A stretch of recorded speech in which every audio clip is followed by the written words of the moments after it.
प्यारे बच्चों, मैं विनोद पांडे कक्षा 10 सामाजिक विज्ञान के अंतर्गत अध्याय 1 में आपको दीर्घोत्तरीय प्रश्न बताने जा रहा हूं। इसे आप लोग अपने कॉपी में नोट कीजिएगा और फिर बाद में इसे चेक किया जाएगा। तो आइए देखते हैं। जर्मन एकीकरण की प्रक्रिया को संक्षेप में उल्लेख कीजिए। यानी जर्मनी में जो एकीकरण की प्रक्रिया थी उसके बारे में हम आज देखते हैं। इसका उत्तर देखिए। जर्मनी का एकीकरण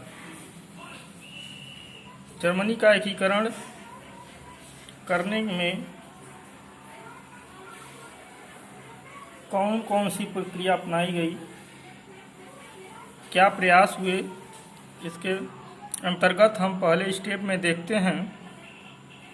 1848 ईस्वी के बाद जर्मनी की दशा, यानी 1848 ईस्वी के बाद जर्मनी की दशा क्या थी। फ्रैंकफर्ट की संधि की असफलता ने जर्मनी के उदारवादियों की आशाओं पर पानी फेर दिया। फ्रैंकफर्ट क्या था? फ्रैंकफर्ट एक स्थान था जहां पर संधि हुई थी अनेक राजाओं के द्वारा, लेकिन उस संधि का कोई अर्थ नहीं निकला और वह संधि असफल हो गई, जिससे जनता को और निराशा हाथ लगी।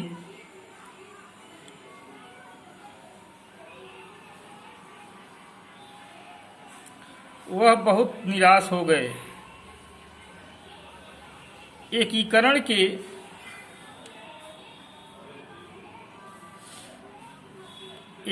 के सभी प्रयत्नों की असफलता ने जर्मनी की राष्ट्रीय भावनाओं को गहरी ठेस पहुंचाई। फ्रैंकफर्ट की संधि से ऐसा लगने लगा था कि जर्मनी के एकीकरण में कुछ सुधार होगा, कुछ सफलता मिलेगी, लेकिन यह संधि टूट गई। यानी इन लोगों ने जो संधि की थी वह सफल नहीं हो पाई, जिससे बहुत ही निराशा हाथ लगी। सन 1849 ईस्वी में जर्मन देशभक्तों ने प्रसा के नेतृत्व में जर्मनी का एकीकरण करने का प्रयास किया। यानी जर्मन की जनता ने, जर्मन के देशभक्तों ने प्रसा की मदद से एक जर्मन के एकीकरण में फिर से प्रयास किया, परंतु प्रसा के राजा ने जर्मनी का ताज ग्रहण करने से इनकार कर दिया। अतः जर्मनी में पुनः निरंकुश शासन प्रणाली स्थापित हो गया। राजा पर कोई रोक नहीं रहा, उस पर कोई अंकुश नहीं लगाया जा सकता था। वह अपने हिसाब से मनमानी करता था। अगला स्टेप जर्मनी के एकीकरण में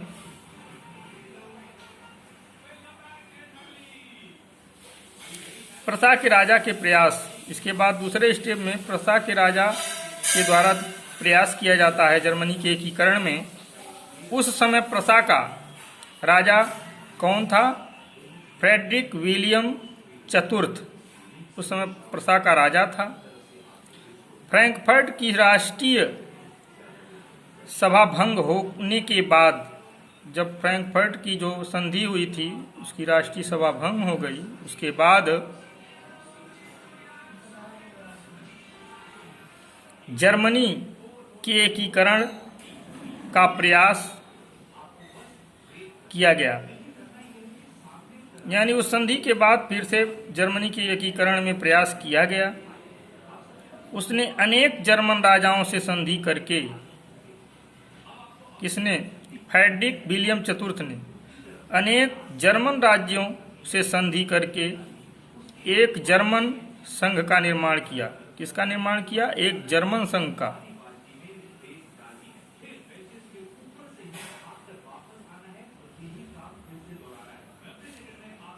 ऑस्ट्रिया ने प्रसा के इस कार्य का विरोध किया। उस समय ऑस्ट्रिया जो थी वह मजबूत स्थिति में थी, उसके सामने प्रसा की सैन्य व्यवस्था कुछ भी नहीं थी। इसलिए जब इन्होंने जर्मन संघ का निर्माण किया तो उस समय ऑस्ट्रिया ने क्या किया? प्रसा के इस कार्य का विरोध कर दिया। उसके बाद ऑस्ट्रिया और प्रसा में युद्ध की संभावनाएं बढ़ गई। ऑस्ट्रिया के विरोध को देखकर, ऑस्ट्रिया ने जब प्रसा का विरोध कर दिया, उसके विरोध को देखकर जर्मन के राजाओं ने भयभीत होकर, जर्मन के जो राजा थे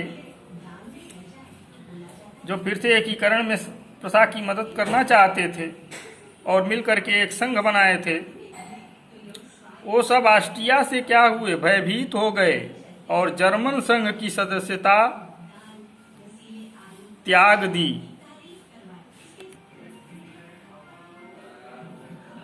प्रसा ने भी बाद में नवंबर 1850 ईस्वी में ऑस्ट्रिया के साथ संधि कर ली। जब कोई राजा इसके साथ देने के लिए तैयार नहीं हुए तो लास्ट में इन्होंने क्या किया? प्रसा ने ऑस्ट्रिया के साथ संधि कर ली। इस प्रकार ऑस्ट्रिया का जर्मनी पर पुनः नियंत्रण स्थापित हो गया। यानी फिर से एकीकरण की स्थिति समाप्त हो गई। इसके अगले स्टेप में देखते हैं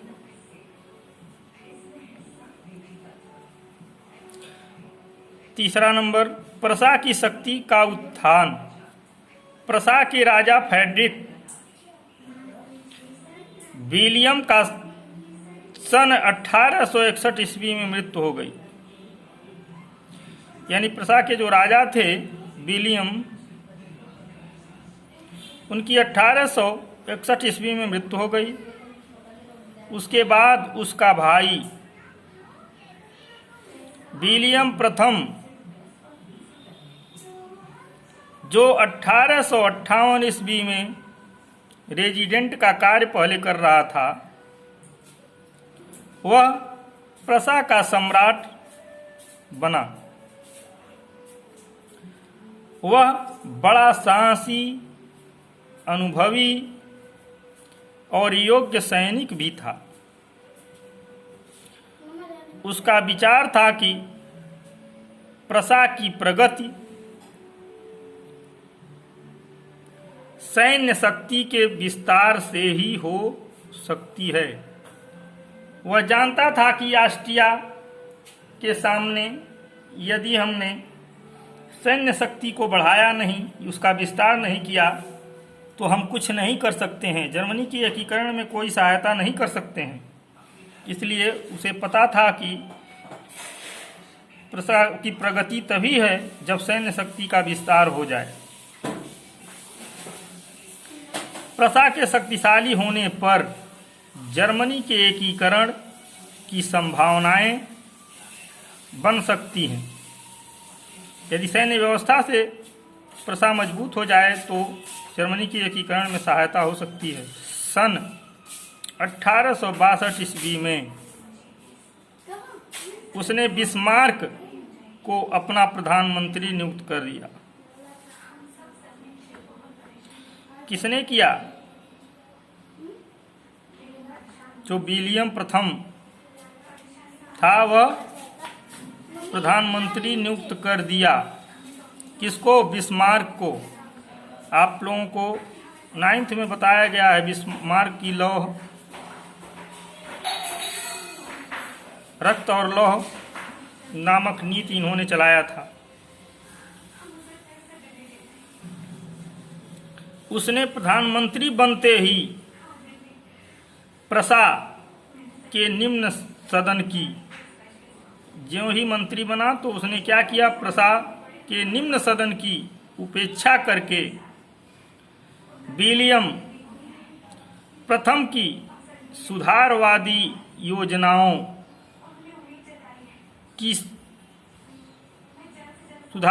योजनाओं को सफल बनाना शुरू कर दिया। आगे देखते हैं अगले स्टेप में बिस्मार्क की नीति। बिस्मार्क रक्त और लौह की नीति, बिस्मार्क रक्त और लौह की नीति का अनुगामी था। वह यह जानता था कि बिना हथियार और बिना रक्त बहाए किसी पे शासन नहीं किया जा सकता, कोई राज्य हड़पा नहीं जा सकता। इसलिए उसकी नीति थी रक्त और लौह की नीति। वह बड़ा साहसी और निर्भीक व्यक्ति था। उसने अपनी योग्यता से विलियम प्रथम, जो वहां का सम्राट था, विलियम प्रथम और उच्च सदन, निम्न सदन की उन्होंने पहले ही उपेक्षा कर दी थी, लेकिन उच्च सदन का समर्थन प्राप्त कर लिया। यानी विलियम प्रथम और उच्च सदन का समर्थन उसे मिल गया, लोग उसको पसंद करने लगे। राज्य की कार्यपालिका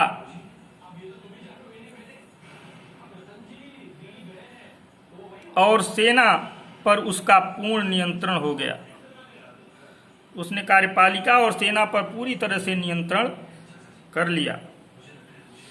अगले स्टेप में देखते हैं जर्मनी के एकीकरण में बिस्मार्क द्वारा जर्मनी का एकीकरण। बिस्मार्क ने अपने नीति द्वारा, यानी अपने रक्त और लौह की नीति द्वारा फ्रांस को पराजित करके जर्मनी का एकीकरण पूर्ण कर दिया।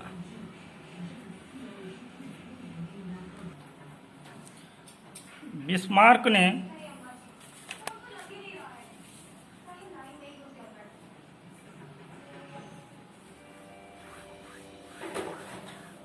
अपने नीति द्वारा जर्मनी का एकीकरण पूर्ण कर दिया। 18 जनवरी 1871 ईस्वी को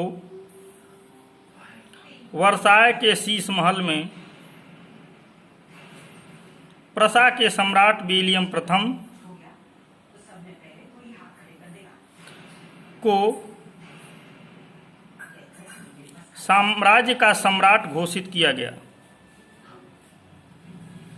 इस प्रकार हम कह सकते हैं कि बिस्मार्क ने जर्मनी का एकीकरण पूरा करके यूरोप के इतिहास में एक नवीन युग का सूत्रपात किया। आज बस यहीं वीडियो समाप्त करते हैं। इसे आप लोग नोट कर लीजिएगा, फिर अगला वीडियो देंगे।